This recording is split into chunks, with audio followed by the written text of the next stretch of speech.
반갑습니다. 귀한 세미나에 2회 연속 이렇게 발제하고 함께 나눌 수 있도록 해준 하나님과 모든 우리 스태프진들, 모든 성도님께 감사의 말씀을 드립니다. 조금 차이가 있다면 앞에 두 분 우리 강사 목사, 훌륭하신 우리 강사분들은 함께 옥 목사님과 함께 사역하셨고 설교도 직접 들으셨던 분이고, 저는 카세트로만 네, 특히 로마서 설교 같은 경우는 카세트로 열심히 들었고, 항상 학교를 다닐 때도 장학금 제외였거든요. 예. 웃기지가 않는데 열심히 잡초처럼 이렇게 사실 사랑의 교회에 관계된 이야기들과 사역들을 항상 흠모했었는데, 그러면서 더 마음이 좀 갔던 부분이 있는 것 같아요. 그래서 어쩌면 이 시간은 저는 옥 목사님의 복음전도 설교에 대해서 내부의 입장에서가 아니라 외부자의 입장에서, 그리고 앞으로 저는 신학교에 있기 때문에 학생들에게 이런 설교, 복음 전도 설교를 했으면 좋겠다, 그리고 이런 전도 설교를 들었으면 좋겠다라는 관점에서 조금 정리해 봤습니다. 그런 정리 가운데 옥 목사님이 정말 잘하셨던 부분들이 좀 부각이 되고, 또 그걸 바탕으로 해서 우리가 어떻게 좀 발전시켜 나갔으면 좋을지, 그런 부분들을 함께 좀 나누었으면 좋겠다 싶은 생각이 듭니다. 저는 그게 음보 포럼의 그리고 세미나의 방향성이 아닐까 저는 생각이 들거든요. 그래서 그렇게 한번 진행을 해 보도록 하겠습니다. 강의안을 발제물을 보시면 48페이지부터 시작하는데요. 앞에 PPT가 있습니다. 혹시 이 PPT가 필요하신 분들은 그냥 가져가셔도 될 겁니다. 한번 부탁하시면 받아서 가실 수 있을 것 같아요. 시작을 이렇게 한번 시작해 보도록 하겠습니다. 여는 글입니다. 복음 전도는 교회의 존재 양식이며 성도의 삶의 방식입니다. 이건 어떻게 알 수 있냐 하면, 어떤 교회든지 전도가 없이는 없는 교회는 없죠. 모든 프로그램과 모든 어떤 교회의 초청 집회가 진행되는 근본적인 이유가 우리 교회, 성도의 존재 양식이기 때문에 그렇다 생각이 듭니다. 근데 요즘은 전도가 굉장히 어려운 시대를 맞이했다고 이야기를 많이 듣습니다. 그죠? 탈기독교 시대. 사실은 한국은 탈기독교 시대는 아닙니다. 왜냐하면 언제나 중심을 잡아본 적이 없거든요. 우리가 그렇게 착각하기가 쉬운데, 사실은 탈교회 시대라고 이야기하는 것이 훨씬 더 맞을 것 같아요. 사람들이 그리고 교회에 대한 신뢰도, 그리고 급변하는 시대, 문화 변화에 따라서 외부적인 요인 때문에 전도하기가 굉장히 어려운 시대를 살아가고 있다. 각주를 보시면 팀켈러 목사님이 이렇게 쓰신 내용들을 보면, 미국 정황에서 이렇게 분석을 하셨는데도 불구하고 굉장히 한국적인 정황과도 매치가 됩니다. 그래서 복음 전도가 굉장히 힘든 시대를 살아가고 있었기 때문에 오늘날 교회는 복음 전도의 당위성을 넘어서 현대인에게 실제 들리는 복음 전략을 모색해야 됩니다. 자, 그리고 이게 한번 좀 이렇게 우리에게 좀 아픈 소리일지도 모르겠는데요. 한번 보시면 윌리몬이라는 설교학자가 이렇게 평가합니다. 실제 현대인들은 풍요로운 시대를 살아가면서 복음이 마치 연약하고 불행한 사람에게만 해당되는 메시지처럼 들리는 시대가 됐다고 이야기하는 거죠. 그런가 하면 디지털이나 AI 기술 발전과 미디어 소비 문화를 즐기는 현대인에게 복음이 과거의 아날로그적인 그냥 정보 정도로만 느껴지는 그런 시대를 우리가 살아가고 있기 때문에, 단순히 복음을 전해야 됩니다, 복음 전도 설교를 해야 됩니다라는 당위성을 넘어서 언제나 우리가 가지고 있는 과제죠. 변치 않는 진리를 항상 변하는 상황 속에서 어떻게 전해야 될 것인가에 대한 구체적인 전략 우리가 짜지 않으면 안 되겠다. 근데 여기에 대한 이야기들은 굉장히 많습니다. 그런데 그리고 난 다음에 여기에 대한 우려들도 많아요. 어떤 분들은 제이 아담스 같은 분들은 각지에 보시면 나오시는데요. 복음을 너무 왜곡해서 전한다라는 지적도 있으시고, 어떤 분들은 아니 복음을 전하긴 하는데 현대인들에게 전혀 와닿지 않는 전도 설교를 한다. 이 양쪽에 대한 내용들로 비판하는 내용들이 굉장히 많습니다. 그러니까 우리가 양쪽의 비판도 생각해 보시면서 정말 변치 않는 진리를 이 시대 가운데 어떻게 전해야 될까? 그리고 과거의 목사님은 어떻게 전하셨고, 제가 이제 본문 연구에 관계되는 목적과 진행에 이런 식의 진행을 좀 해볼 건데요. 제가 이렇게 진행하는 이유는 뭐냐 하면, 첫 번째는 제일 먼저 뭘 살펴보려고 하냐면, 전도가 어떤 의미이고, 그리고 실제 성경에서 전도 설교를 어떻게 하셨는지에 대한 기준점을 좀 잡았으면 좋겠다. 그걸 통해서 옥 목사님은 그 기준에 비해서 어떻게 설교하셨는가, 그걸 확인해보고, 옥 목사님이 설교 가운데 우리에게 들추어 내었던 좋은 예들 혹은 좋은 패턴들도 확인하고, 옥 목사님의 설교가 그 시대의 설교였다면 오늘날 우리 시대에는 어떻게 설교를 하면 좋을지 여기까지 조금 나갔으면 좋겠다 싶은 생각이 들었습니다. 그래서 네 가지를 좀 함께 살펴볼 건데, 첫 번째는 복음전도 설교에 대한 포괄적 이해와 함께 사도행전에 나타난 베드로와 바울의 복음전도 설교의 원리를 일단 한번 살펴볼 겁니다. 죄송합니다. 조금 딱딱하죠? 예. 네. 외부자의 입장에서 이건, 그리고 모든 사람이 전도 설교를 생각한다면 이걸 성경적인 기준에서 좀 가지는 것이 우선일 것 같아서 그렇게 말씀을 드리고요. 두 번째는 그런 성경적 기준으로 옥 목사님의 대각성 전도 집회 설교의 패턴과 특징을 좀 살펴보려고 합니다. 세 번째, 이게 좀 제가 시도해본 어떤 독특한 부분이긴 한데요. 옥 목사님의 전도 설교도 두 가지 패턴이 보입니다. 강해적 전도 설교가 있고 사형리를 기준으로 한 주제식 전도 설교가 있습니다. 근데 10년 간격을 더 보고 누가복음 15장의 탕자 비유 설교를 제가 10년 간격의 공통점과 차이점이 뭘까를 한번 확인해 봤습니다. 그리고 사형리 설교도 그렇게 확인해 봤거든요. 거기에 변치 않는 원리가 있고 달리 쓰신 방법이 있습니다. 이런 것들을 확인해 볼 때 오늘날 우리는 그러면 변치 않는 기준과 달리 써야 될 것이 무엇인지를 조금은 확인이 되지 않을까 싶은 생각이 들고요. 마지막으로 옥 목사님 전도 설교를 통해서 현대적 함의를 좀 살펴보려고 합니다. 자, 펴는 걸로 넘어가셔가지고 제일 먼저 복음 전도 설교에 대한 통합적 이해가 좀 필요합니다. 여러분, 전도 설교 그러면 불신자를 향한 설교라는 내용들이 아주 그냥 자동적으로 떠오르게 될 겁니다. 학자들이 케리그마 설교, 부흥 설교, 복음 전도 설교, 구령 설교 다양하게 이야기했는데 가장 기초적으로 공통되는 내용이 뭐냐? 초점과 목적은 불신자를 예수님 만나게 해서 회심시키는 설교인 거죠. 믿음을 가지게 하는 설교입니다. 그게 복음 설교의 기본적인 내용인데, 근데 과연 불신자만을 향한 설교가 전도 설교일까라고 생각해 봤을 때 학자들과 사람들은 꼭 그런 것은 아니다라고 이야기를 하고 있는 거죠. 대표적으로 토마스 롱 같은 학자는 뭐냐면 이렇게 이야기합니다. 전도 설교를 복음을 알고 있으나 귀로만 듣고 흘려버리는 사람을 위한 설교도 포함된다고 이야기하는 거예요. 다시 말하면 기존 신자를 향해서도 설교가 가능해야 되고, 조금 더 이야기하신 분들 보면 하트라는 학자에 의하면 전도 설교는 교회의 심장이어서 모든 설교에 전도적 설교, 복음이 들어가야 된다로까지 이야기하는 것이 전도 설교의 정의라고 이야기하는 거죠. 그러니까 전도 설교에는 협의적인 의미로서는 불신자를 향한 아주 구체적이고 정확한 타겟팅이 있는 설교이지만 동시에 그 설교를 듣는 사람들은 어떤 사람들일까요? 불신자만이 아니라 기존 신자 있을 수 있고 가나안 성도 있을 수 있고 그 다음에 기존의 성도들도 복음을 다시 들어야 되겠죠.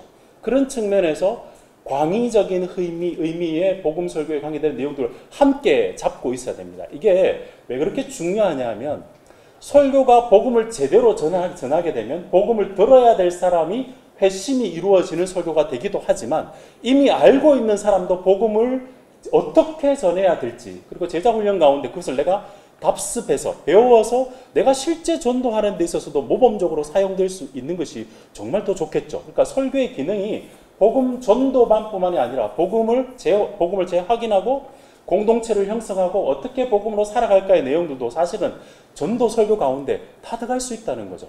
이 유기적인 관계를 가지고 있어야 설교가 사실은 폭이 넓어집니다. 예를 들 때 불신자만 향한 것이 아니라 그 불신자를 향하고 있지만 이 설교를 들을 때 기존 신자가 이 설교를 들으면서 나가서 어떻게 전도해야 될 것도 염두에 두며 설교하는 것이 훨씬 더 효과적이다. 그렇게 좀 말씀을 드리고 싶고요. 이게 옥 목사님의 설교 가운데 목회적 설교의 측면에서 봤을 때 이 두 가지가 함께 들어가 있습니다. 앞에 우리 김용호 목사님께서 이야기해 주셨지만 대각성 전도 집회, 성도들에게 대각성이고 믿지 않는 성도들에게는 전도였지 않습니까? 이게 한꺼번에 들어가 있는 거죠. 그게 이제 이미 벌써 정의로부터 함께 그렇게 잡히면 참 좋겠다 싶은 생각이 듭니다. 이게 이제 전도 설교에 대한 정의라면 실제 전도 설교에 대한 교과서라고 이야기할 수 있는 사도행전 설교를 조금 살펴봤거든요. 길게 안 하겠습니다. 짧게 하겠습니다. 베드로의 5번의 설교와 바울의 8번의 설교를 쭉 살펴보면 전도 설교의 특징과 패턴들을 좀 알 수 있습니다. 제가 6가지 정도로 조금 구획을 좀 해봤습니다. 첫 번째는 모든 전도 설교에는 말씀이 있습니다. 자, 그 말씀을 단순히 말씀 구절만을 전달하는 것이 아니라 그 말씀이 구약과 신약을 관통해서 그리스도로 연결되는, 그러니까 아주 성경적인 기반이 아주 잘 닦여져 있는 설교인 거죠. 대표적으로 베드로의 오순절 설교 같은 경우는 그 설교는 정황이 이 사람들이 술 취한 것처럼 방언을 하는 상황 속에서 베드로가 설교를 하는데 설교에서 인용된 본문은 요엘서 10편, 16편, 10편, 110편이에요. 그러니까 구약에서 예언한 내용들이 신약에서 그 성도들에게 이루어졌다. 너희에게 진짜 그리스도를 통해서 이루어졌다는 성경의 작동이 되는 설교였다는 거죠. 단순히 구절만 이야기하는 설교가 아니라 그렇게 이해를 하시면 더 좋을 것 같고요. 바울의 설교도 여러 가지 성경 구절을 이야기하지만 흔히 우리는 이렇게 생각할 수 있습니다. 루스드라랑 아니면 이제 아레오바고 설교, 믿지 않는 사람들에게 했던 설교에는 성경이 좀 적지 않을까? 그렇지 않습니다. 용어를 바꾸고 창조론을 이야기하고 있지만 성경 자체 내에서 뭐라고 이야기하면 사도행전 14장에 말씀을 전하고 17장 사도행전 17장 아레오바고 설교인데요. 성경을 가지고 강론했다고 이야기를 해요. 믿지 않는 사람이지만 기준은 어디였다? 말씀 가지고 했다. 이게 이제 첫 번째 사도적 복음 전도 설교의 기초이고요. 두 번째, 당연히 그렇게 성경적인 기초를 두다 보니까 하나님의 주권, 하나님의 구속의 역사의 주권을 이야기하고 무엇보다 그 주권이 결정적으로 구속사의 성취와 절정으로 일어난 내용이 그리스도의 죽으심, 오심, 죽으심, 부활하심, 그리고 다스리심, 다시 오심까지 쭉 관계되는 내용들이 설교의 중심이었다. 그게 이제 한번 살펴보시면 될 것 같고요. 요 내용들은 베드로의 설교나 바울의 설교나 다 그 내용들이 다 기초해 있습니다. 그렇게 들어가 있습니다. 자, 이 세 번째를 조금 잘 보셨으면 좋을 것 같습니다. 세 번째는 청중을 염두에 둔 상황화된 설교라는 건데 이게 무슨 말이냐면 내가 설교를 할 때 내 청중이 어떤 청중인지를 충분히 공감하고 그들의 전제와 그들이 어떤 삶을 살고 있는지를 마음을 다해서 파악을 하고 난 다음에 설교를 했다는 거예요. 베드로의 오순절 설교도 그렇고요. 베드로의 설교를 보시면 각각의 청중들이 다를 때 달리 좀 접근하는 경향들이 있고 대표적으로 바울이 비시디아 안디옥 사도행전 13장의 설교는 이스라엘 백성들의 역사를 쭉 이야기하면서 예수님의 십자가와 부활을 이야기합니다. 불신자가 많았던 아레오바고 설교, 그리스 로마의 배경 속에 있는 그 설교를 할 때는 성경의 이야기보다는 모든 사람이 알고 있는 창조부터 이야기합니다. 창조 이야기하고 여러분들이 알지도 못하는 신에게 절하고 있는 내용들도 이야기하고 그때 사람들이 말하고 있었던 시, 아라투스의 시를 이야기하면서 그 사람들이 잘 알고 있는 내용들 가지고 이야기를 합니다.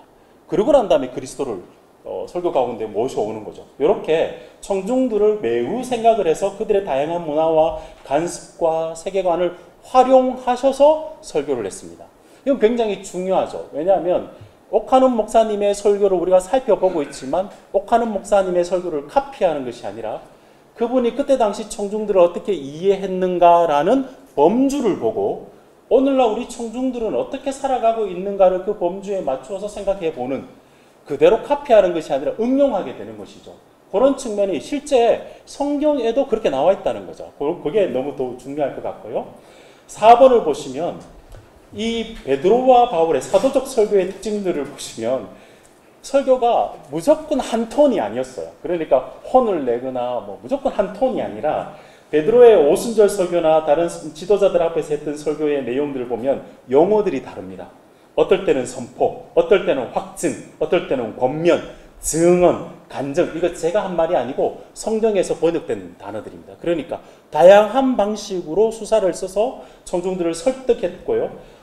바울도 마찬가지입니다. 아까 이야기했듯이 아레오바고 설교 같은 경우에는 그들의 풍습과 문화를 잘 이해해서 그들의 용어를 가지고 설교했던 내용들이 참 나와 있고요. 그 다음에 사도적 전도 설교의 이제 핵심이나 클라이막스라고 이야기할 수 있는 부분인데요.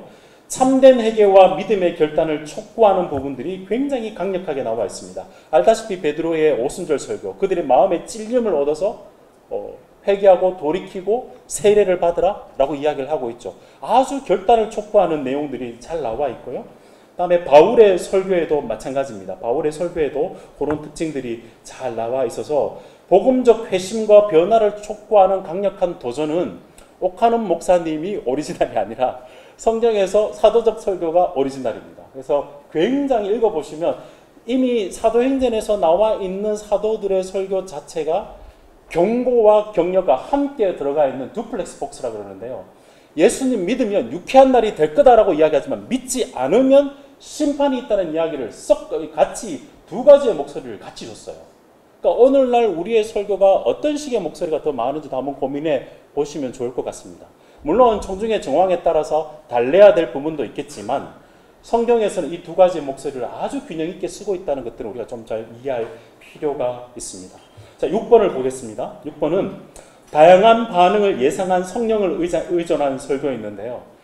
사도가 설교하더라도 어떤 사람은 거절했고 어떤 사람은 받았습니다. 특별히 아레오바고 설교 가운데 바울이 설교를 했는데 어떤 사람은 받고 어떤 사람은 판단 유보, 나는 지금은 모르겠다, 판단 유보도 있습니다. 그리고 거절한 사람도 있습니다. 이게 무슨 말일까요? 설교할 때 내가 충실하게 준비해서 성경에 성경에 근거하고 성경에 따라서 의존해서 설교를 하지만 반응까지 설교자가 매니플레이션 할 수는 없는 거죠. 성경에 있는 내용을 그대로 전해서 나머지는 하나님께서 일하시기 때문에 더욱더 성경에 의존하고 성경에 의존한 설교를 할 수밖에 없는 거죠. 반응과 열매는 하나님께 있기 때문에. 이런 것이 사도적 설교의 특징이었습니다. 자, 그렇다면 이게 사도적 설교의 패턴이었다면 옥 목사님의 설교에도 그런 패턴들이 있는가 조금 살펴보도록 하겠습니다. 자, 옥 목사님의 설교의 유기적 이해와 복음 전도의 설교 조금 읽어보겠습니다. 대각성전도 집회와 복음전도 설교, 옥하는 목사님은 1982년에서 2009년까지 총 한 60여 편의 설교를 하셨습니다. 초기에는 본인이 많이 설교를 하셨고요. 이후에는 초청 강사들도 많이 설교를 했습니다. 그런데 특징이 어떤 거냐면 초창기부터 지속적인 대각선 전도 집회와 직접 설교에 힘을 많이 쏟으셨다라는 것을 우리가 알게 되고요. 특히 앞에서도 말씀을 많이 해주셨는데 제자훈련과 대각선 전도 집회가 세트였습니다. 어떤 면에서는 대각선 전도 집회는 성도들 제자훈련의 리트머스 종이 혹은 실제적인 복음이 작동하는지를 들추어내는 어떤 허브의 역할, 경칩의 역할을 했다라고 보는 것이 훨씬 더 좋을 것 같은 생각이 듭니다. 제가 한번 읽어보겠습니다. 인용한 부분인데요. 사랑의 교회 제자훈련은 이미 믿은 신자들의 영혼을 잉태하고 출산하는 영적 상고를 통해 각성되고 깜짝 세일식 전도로 그치는 것이 아니라 책임 있는 양육으로 이어지는 지속적인 전도 활동, 즉 대각선 전도 집회가 없었다면 울리는 깽가리에 불과할 것이었습니다. 이게 제자훈련과 대각선 전도 집회가 맞물려 돌아가는 거죠. 이런 어떤 일반적인 내용들을 기초로 해서요. 그러면 사도적 전도 설교와 옥하는 목사님의 복음 전도 설교의 패턴을 일단 먼저 한번 살펴보겠습니다. 어떤 설교이든지 설교에는 움직임이 있죠. 3대지 설교가 있을 수도 있고 이야기식 설교가 있을 수 있는데 사도적 베드로의 오순절 전도 설교의 진행을 한번 보시면 항상 상황과 청중들과 공감을 얻어서 주목하도록 했습니다. 방언이 이루어지고 있었으니까 오순절 설교에서 여러분 이 일들이 왜 이루어졌는지 아십니까? 라고 그들의 현상에서부터 설교를 시작하는 거죠. 그리고 난 다음에 구약의 성경을 인용하고 해석하고 예수 그리스도의 생애의 죽음과 부활에 대한 내용들을 하고 청중에 대한 죄에 대한 지적들을 정확하게 하시고 그 다음에 회개와 믿음에 대한 촉구 그리고 성령의 선물을 약속하는 이런 패턴들을 좀 가지고 있습니다. 사도적 설교에. 바울의 설교도 비슷한데요. 조금 차이가 나는 게 어떤 거였냐면 청중에 따라서 차이가 났습니다. 구약의 성경의 해석을 가지고 그리스도께서 이루셨다는 내용은 당연히 회당에서 다 성경의 내용들을 알고 있는 사람들에게 그렇게 하셨겠죠. 근데 성경을 모르고 있는 사람들한테는 주제적으로 창조주 하나님, 인간 존재의 한계들, 인간이 어떻게 살아야 돼 이런 식의 주제적으로 접근을 하되 성경은 기저에 좀 깔려 있는 거죠. 이렇게 구성이 되어 있고요. 그럼에도 불구하고 사도 바울 선생님은 믿지 않는 사람이었지만 십자가와 부활 선포, 회개의 믿음의 촉구는 선명하게 드러납니다. 그래서 이런 측면에서 사도적 설교의 패턴이 있었다면 옥하는 목사님의 설교의 내용들 한번 패턴을 제가 한 30여 편, 저도 한 30여 편 설교를 보고요. 그 다음에 전도 프리칭 책까지 합치면 한 4, 50편 되는 것 같아요. 쭉 살펴보면 대체적으로 이런 패턴들이 있습니다. 사형리 설교를 빼고요. 기본적인 설교의 내용들은 이런 식의 패턴을 진행합니다. 첫 번째는 청중과의 연결 및 공감대 형성입니다. 청중을 환영하고 그 전에 아마 공연도 있으시고 간증도 있었던 것 같아요. 그리고 설교를 시작할 때 저는 이 부분이 참 마음에 들었습니다. 어떤 부분이냐면 여러분이 그냥 온 것이 아니라 하나님의 인도하심으로 왔고 저는 하나님의 심부름꾼으로 여러분에게 설교를 합니다. 라는 내용들로 진행하는 거죠. 이건 굉장한 어떤 면에서는 개혁주의 측면에서 봤을 때 신학적으로 굉장히 단단한 겁니다. 왜냐하면 초청을 하지만 실제 초청은 누가 하신 거죠? 하나님께서. 그리고 나는 그냥 내가 설교를 해서 내가 사람을 바꾸는 것이 아니라 하나님의 신부름꾼으로 내가 이 말씀을 전합니다라는 내용들을 선명하게 초반에 주셨고요. 그 다음에 보편적인 인간의 문제들을 아주 세밀하게 다루시는 성향들이 있으시고, 그리고 유일한 해결책 제시, 예수 그리스도를 설명하시는데 특별히 그리스도를 설명할 때 대체적으로 많은 내용들이 예수 그리스도의 대속적 죽음입니다. 물론 부활도 다루시고 다시 오심에 대한 내용도 다루지만 가장 핵심적으로 가장 많이 드러나는 기독론적인 측면은 대속적 죽음에 대한 내용들이 많았고요. 그 다음에 회개와 믿음에 대한 결단의 촉구가 있고, 마지막에 변화된 삶에 대한 약속과 경고입니다. 저는 이 부분이 참 옥하는 목사님이 다시 만약에 우리 지금 이루어지고 있는 지금 전도 축제라든지 내용들을 들어본다면 이 부분 가지고 옥 목사님이 이야기할 부분들이 꽤 많지 않을까 싶은 고민을 좀 해봤습니다. 왜냐하면 옥 목사님의 설교에는 경고와, 아까도 이야기했지만 경고와 격려의 내용들이 같이 갑니다. 그런 부분들이 굉장히 많습니다. 근데 경고도 물론 이제 설교마다 분량은 좀 다르지만 옥 목사님의 목소리는 원래 가지고 있었던 날카로움도 있으셨지만 마지막 부분은 원래 우리가 좀 소망을 주고 여러분 믿으면 이렇게 됩니다라는 유익들을 이야기해야 되는 부분들에 우리는 조금 심판에 대한 내용들을 회피하고 싶은 경향들이 많잖아요. 근데 옥 목사님 그렇지 않으셨던 부분들이 많았던 것 같아요. 정확한 이걸 거절하게 되면 오늘 지금 여러분이 반응하지 않으면 라는 내용들로 굉장한 긴급한 복음에 대한 촉구들이 있으셨거든요. 그 부분들이 저한테는 참 이렇게 눈에 보였습니다. 이처럼 옥하는 목사님은 설교의 패턴들이 청중의 주목 끌기, 죄의 문제를 아주 날카롭게 이야기하셨고 그 날카로운 만큼이나 예수님에 대해서 잘 드러내셨고, 그리고 결단을 촉구하고 결단을 기대하는 약속과 경고의 내용들을 함께 준 패턴들을 좀 보게 됩니다. 그리고 이런 이제 그 기본적인 패턴 아래서 사도적 전도 설교의 원리들로 좀 살펴보면 저에게 가장 많이 이제 사도적 설교의 내용과 옥 목사님의 설교의 분량적인 측면이나 강조점의 부분에서 옥 목사님의 설교에서 가장 두드러지는 부분이 뭘까라고 생각했을 때는 불신자와의 접점입니다. 그들의 눈높이에 맞춘 설교라고 좀 제가 설명을 해볼 수 있는데요. 현실에 예증되지 않은 복음은 복음이 아니다. 그러니까 복음의 내용을 설교자가 알지만 청중들이 이 복음이 삶 속에서 예증처럼 삶으로 와닿지 않으면 복음으로 전달되지 않는다라고 이해를 하신 거죠. 그러니까 아주 성도들의 삶에 대한, 그리고 초청된 사람들의 삶에 대한 내용들을 잘 풀어내셨는데 옥 목사님이 뭘로 전도 집회에 많이 풀어내셨을 것 같아요? 앞에서 우리 권호 교수님이랑 김영옥 목사님이 해주셨는데 예화랑 간증으로 많이 해주셨습니다. 특별히 예화 같은 경우에는 삶 속에서 많이 볼 수 있는 예화, 특별히 밑에 보시면 제가 이제 좀 적어놓아 봤는데요. 인간의 죄와 본성에 대해서는 여러분 병원 방문하는 거 싫어하시죠? 진단을 거부하는 모습들, 어둠 속에서 화장하는 모습들, 이런 거 서로 우리의 삶 속에서 아주 일상적인 내용들을 가지고 죄에 대한 본성들을 잘 들추어내시고, 하나님의 구원과 사랑, 인간의 종말, 이 모든 내용들을 설명하실 때 온 사람들의 눈높이에 맞추어서 일상적인 예화를 가지고 설명하시는 부분들이 아주 뛰어났다라고 생각이 들고요. 또한 동시에 시사적인 예화, 아까 우리 권호 교수님도 이야기하셨는데 칼기의 예화라든지 나인 원론이라든지 당시에 일어났던 내용들을 가지고 시사적인 내용들을 가지고 했던 부분도 있고요. 조금 이따가 제가 좀 말씀을 드리려고 하는 부분인데, 탕자 이야기를 할 때도 당시 그 정황 속에서 사람들이 1988년도에는 문화적으로 한국 경제가 괜찮았지 않습니까? 그리고 투기가 많았기 때문에 그때 땅 투기하는 내용들을 가지고 설교를 하셔요.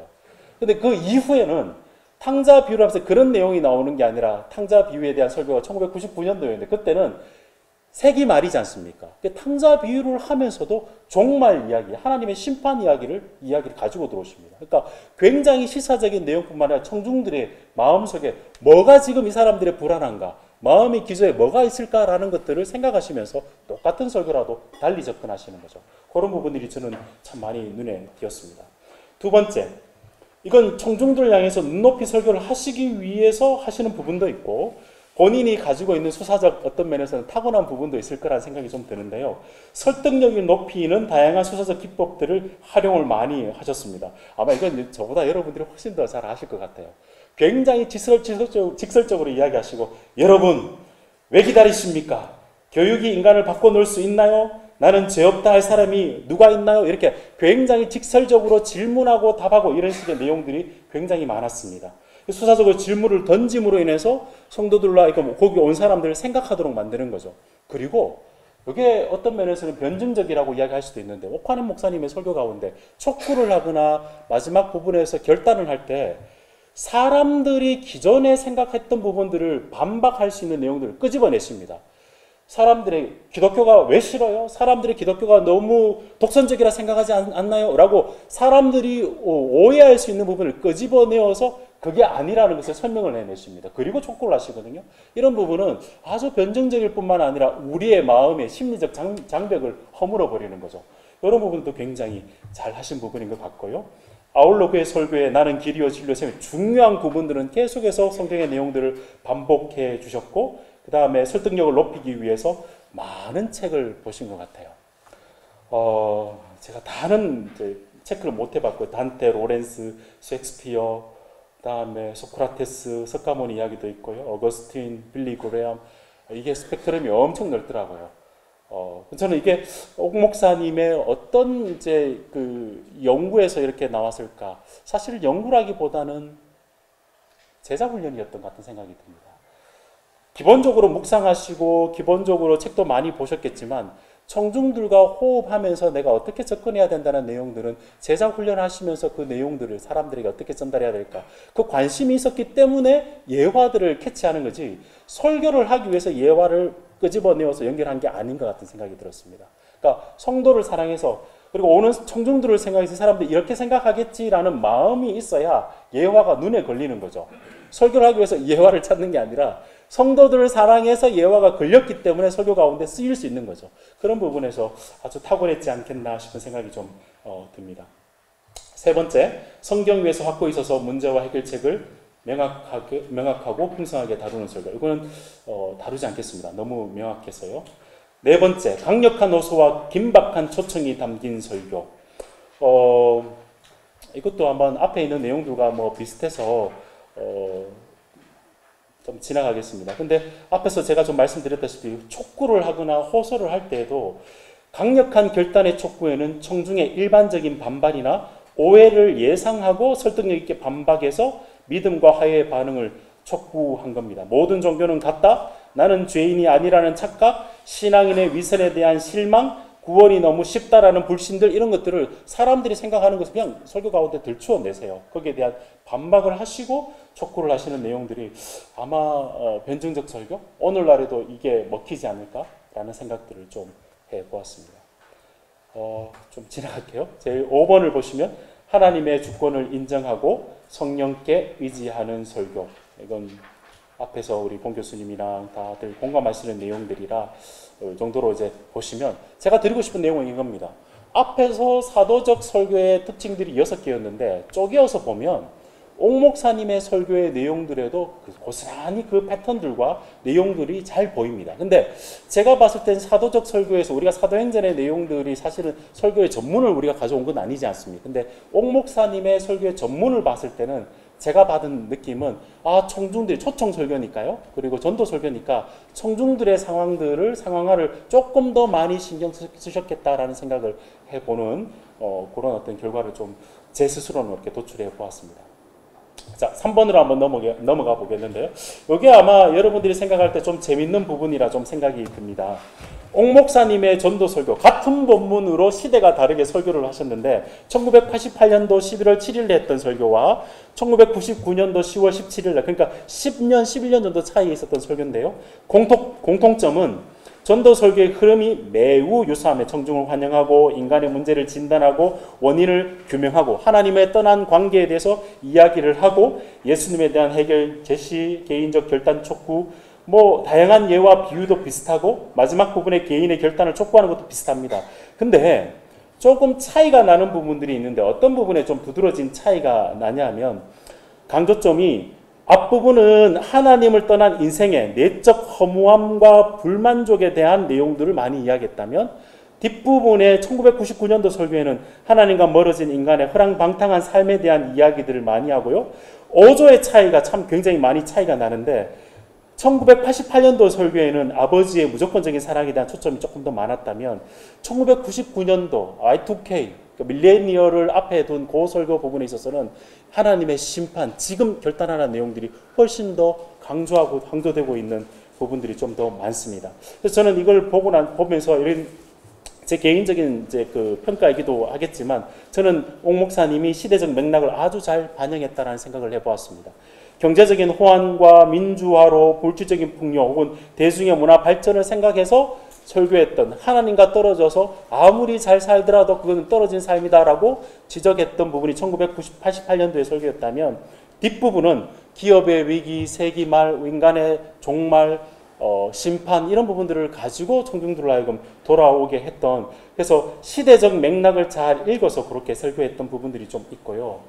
주제적 전도 설교도 한번 보겠습니다. 사형리 설교인데요. 하나는 1991년도에 설교했던 내용이고요. 또 하나는 2001년도에 사형리 설교 가운데 요한복음 3장 16절을 바탕으로 했던 설교입니다. 비슷합니다. 비슷한데 사형리의 원칙은 그대로 좀 따르고 있고요. 시각 자료도 사형리를 가지고 읽히면서 본문도 띄우고 자료를 주시면서 설교를 하셨던 것 같아요. 이건 제가 녹취이기 때문에 녹취 가운데 들어보면 아마 자료를 주시고 설교를 하셨던 것 같습니다. 그리고 즉각적인 결단을 요구한 것도 매우 비슷합니다. 근데 강조점의 차이점이 조금 있습니다. 1991년도 설교는 인간의 허무함과 죽음의 공포, 악령의 지배로부터의 해방, 그러니까 인간의 허무한 부분들을 조금 더 많이 좀 들추어 내셨다면 2001년도의 설교에는 하나님의 무지와 하나님의 오해, 그리고 하나님의 사랑에 대한 부분들을 훨씬 더 많이 이야기합니다. 그러니까 1990년대로 지나서 2000년도로 넘어간, 제가 평가가 맞는지 모르겠지만 아마 여러분 더 많이 설교를 들으셨겠지만 옥 목사님의 마지막 사역기의 설교를 보면 훨씬 더 부드러워지시면서도 하나님의 사랑과 그 그림들을 훨씬 더 많이 그렸던 설교가 많았던 것 같아요. 하나님 안아주심 설교도 그렇지만 그런 설교들이 훨씬 많았던 것 같은데, 이 사형리 설교에도 그런 내용들이 좀 보이는 것 같았어요. 그래서 분위기와 어조도 강하고 도전적인 어조가 앞부분에 더 많았다면 10년 이전 2001년도 설교에는 정교하고 부드러운 설득적 어조가 좀 더 많았고요. 적용도 앞부분에 이 1991년도에는 결단의 긴급성과 경고의 메시지가 많았다면 2001년도의 설교는 내면의 평안, 기쁨, 삶의 질적인 변화, 이런 내용들이 좀 많았습니다. 정리를 해보겠습니다. 옥 목사님의 전도 설교는 약 10년이라는 시간 동안에 복음의 본질을 일관되게 유지를 하셨습니다. 표현과 강조점에서는 뚜렷한 성장과 확장의 모습을 보여주셨는데, 그 이유는 시대적 맥락과 청중의 상황에 따라서 접근 방식을 굉장히 유연하게 하셨다라고 생각이 들고요. 초기에 다양한 예화와 간증 쓰는 것은 변치 않습니다. 그런데 초기에 죄로부터의 구원에 대한 내용들이 조금 더 많았다면 후기 쪽으로 오시면서 전도 설교에는 하나님의 사랑과 하나님에 대한 내용들로, 그 사랑이 훨씬 더 강조되는 부분들로 분량들이 조금 더 많아진 것 같은 생각이 듭니다. 이건 제가 모든 설교를 다 그렇게 평가해보지 않았기 때문에 어쩌면 틀릴 수도 있습니다. 근데 이 두 편의 설교를 제가, 그러니까 총 4편의 설교를 봤을 때 이런 경향성들이 좀 보인다는 거죠. 이건 여러분들 한번 생각해 보시고요.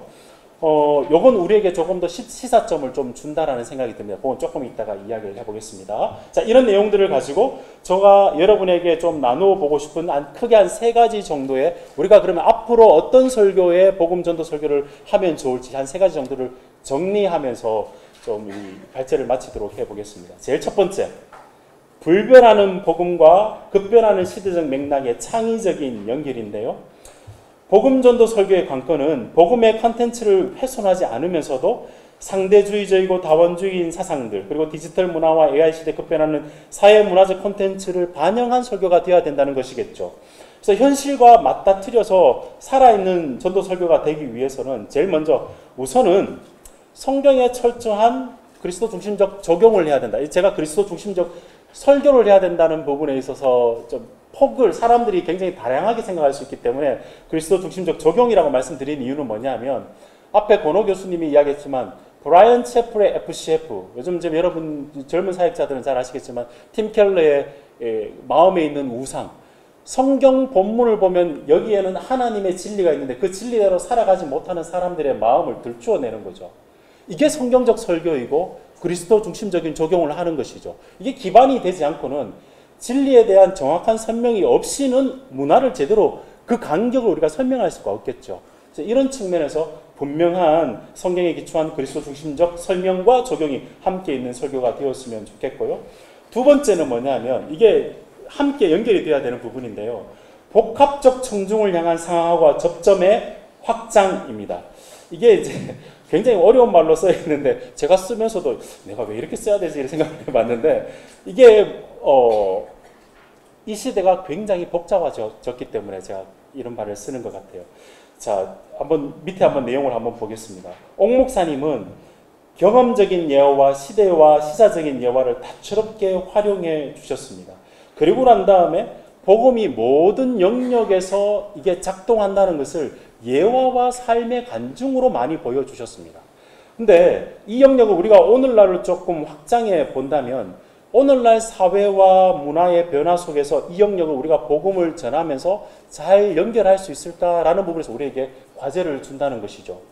아브라함 카이퍼가 이야기했듯이 모든 영역에서 복음들이 작동되도록 하기 위해서 전도 설교가 단순히 회심만이 아니라 복음이 모든 영역에서도 작동한다는 것을 조금 강조해주는 설교의 방향으로 가야 되지 않을까라는 생각이 듭니다.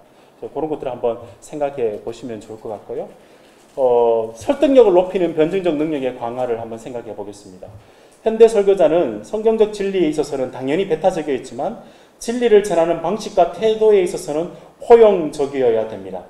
그런 측면에서 옥 목사님은 논리적인 설득과 감정적인 호소가 잘 균형이 맞춰져 있는데 오늘날에도 우리가 그렇게 돼야 될 건데 조금 더 오늘날 관점에서 제가 좀 살펴봤습니다. 일단 논리적 변증을 좀 생각을 해봐야 되는데 여러분 예수님의 설교도 질문과 그 질문에 대한 답을 예수님의 설교도 가만히 보시면 사람들이 질문을 하도록 하죠. 어떻게 해야 구원을 받습니까? 너는 어떻게 읽느냐? 저는 이렇게 했습니다. 율법을 계속 지켰습니다. 이런 식의 이야기들이 왔다 갔다 하죠. 질문과 대답이 있는 그 자체가 사실은 변증인데 예수님께서 이 질문을 던지신 이유는 그리고 사람들이 머릿속에 있는 질문을 끄집어내신 이유는 그들의 머릿속에 들어있는 그들의 삶 속에 있는 문제를 정확하게 파악하여서 사람들이 그 질문에 부딪히지 않으면 사실은 복음을 들을 수가 없겠죠. 이 영역을 가만히 생각해 보면 오늘날에도 논리적인 변증의 영역들이 조금 더 날카롭게 있어야 된다는 생각을 좀 해봅니다. 제가 한번 읽어봐 드리겠습니다. 가운데쯤인데요. 재심판, 구원이라는 복음의 주요 교리를 변증적 관점에서 설명하여 복음과 시대와 종교 사이의 공감적 접점을 만들어야 되는 동시에 세상의 모순과 인간 존재의 한계를 짚어주면서 궁극적인 해답이 예수 그리스도 안에 있음을 논리적으로 제시하는 능력을 길러야 된다. 잘 한번 들어봐 보십시오. 이 방식은 우리가 세상 문화를 배척하거나 거기에서 동화되는 양극단을 피하고 이건 조금 고민을 좀 해보셔야 됩니다. 최근에 나온 책 중에 조금 이제 사역자들은 조금 제가 추천을 해보려고 하는데요. 크리스토퍼 와킨이라는 성경적 비판 이론의 책이 있습니다. 이 책을 보시면 그냥 무조건 잘못되었습니다. 세상은 잘못되었습니다. 이게 아니라 여러분들이 왜 그렇게 생각하고 있는지에 대한 내용들을 들추어냅니다. 이건 하나님의 일반 계시, 하나님의 뜻 안에서 이런 것들을 여러분이 그렇게 생각할 수도 있습니다. 공감을 해주지만 그러나 틀렸습니다. 라고 이야기해 줄 수 있는 이거 대각선화라고 이야기를 하는데 어찌됐든 이 영역들을 사람들과 소통할 수 있는 능력들을 사역자가 복음의 능숙함을 조금 길러야 될 필요가 있지 않을까 싶은 생각이 좀 듭니다. 두 번째는 실존적 접근인데요. 단순히 논리적 접근뿐만이 아니라 관계적인 측면에서 나오는 여러 가지 문제들을 함께 공감해 줄 수 있는 이야기들이 좀 있으면 좋겠다 싶은 생각이 듭니다. 오늘날 청중들이 현대 문화 속에서 살아갈 때 고립의 내용들, 불안의 내용들, 두려움의 내용들 모두가 일관되어 있지만 사실은 현상적인 측면에서는 다 다르지 않습니까? 이것들을 공감해내면서 설교 가운데 반영을 할 수 있으면 참 좋겠다 싶은 생각이 들고요. 세 번째는 아까 이게 이춘성 목사님이 질문했던 내용과 비슷할 수 있을 것 같은데 복음의 공공성입니다. 자, 여러분 어떻게 진단하실지 모르겠지만 저는 옥 목사님이 이 시대 가운데 만약에 보신다면 이렇게 평가하실 것 같아요. 너희의 말씀이, 특히 사역자들, 말씀이 시대의 문화와 시대의 정치를 뚫지 못하고 있다고 평가하실 것 같아요.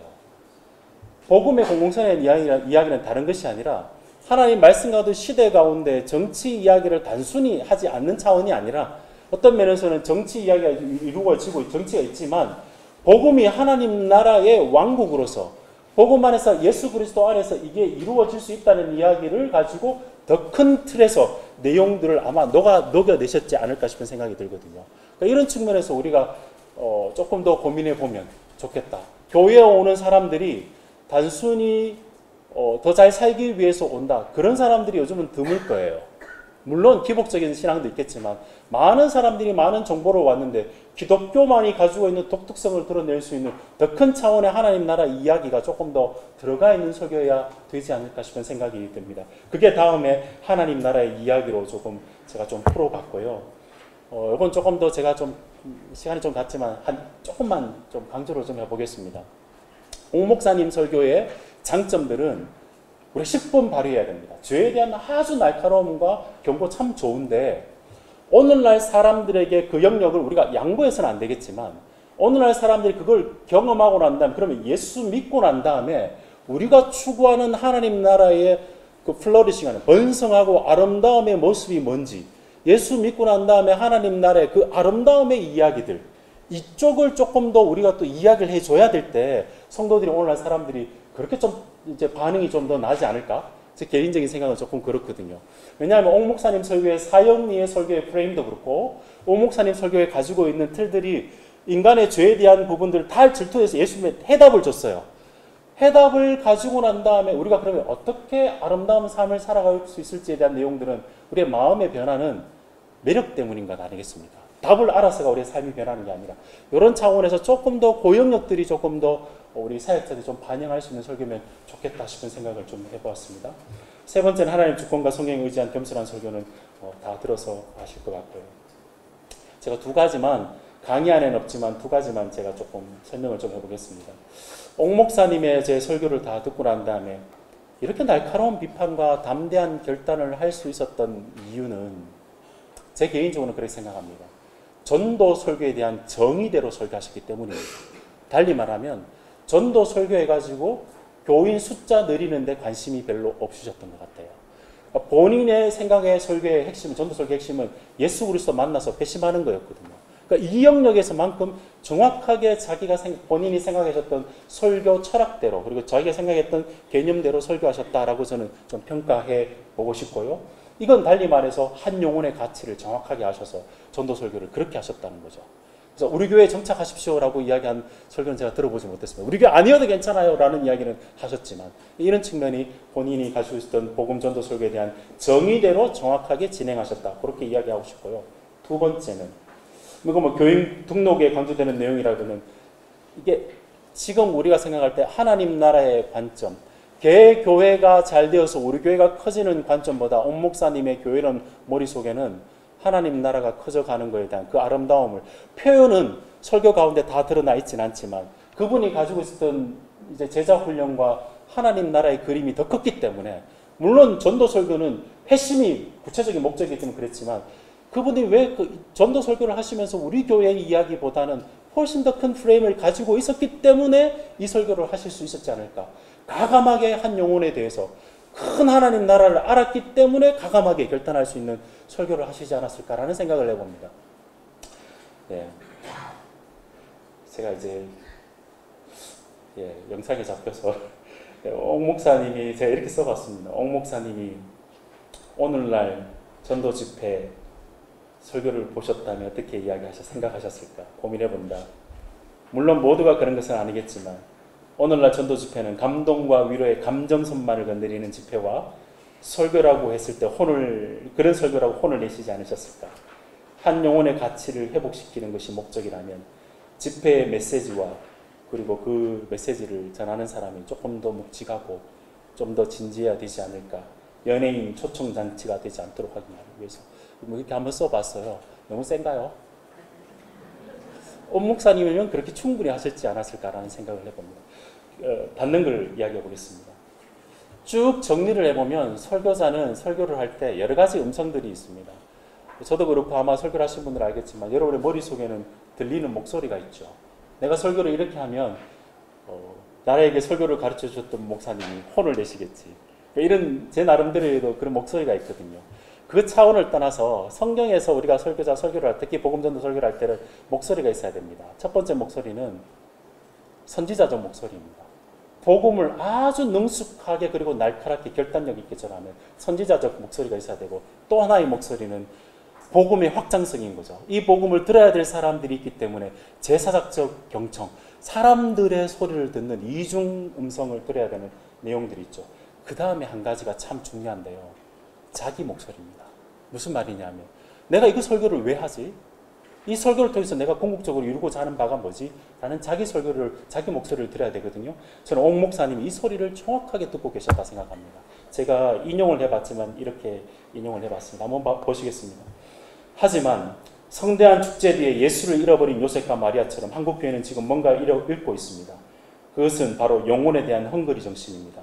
나부터도 분석하고 기획하며 사역을 확장하는 이 일에 바쁜 나머지 구원에 대한 감격에 겨워 울었던 그 맑던 초심을 잃고 살아온 것은 아닌지 무섭습니다. 자기의 내면의 목소리를 들었던 거죠. 그래서 항상 두렵고 떨림으로 설교를 하셨던 것 같고요.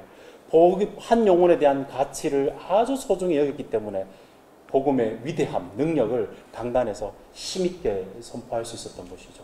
그래서 선지자적 목소리, 그리고 제사장적 목소리, 자기의 목소리를 들어서 그리스도의 목소리, 왕의 목소리를 강단에서 힘있게 선포했지 않겠나 싶은 생각을 해봤습니다.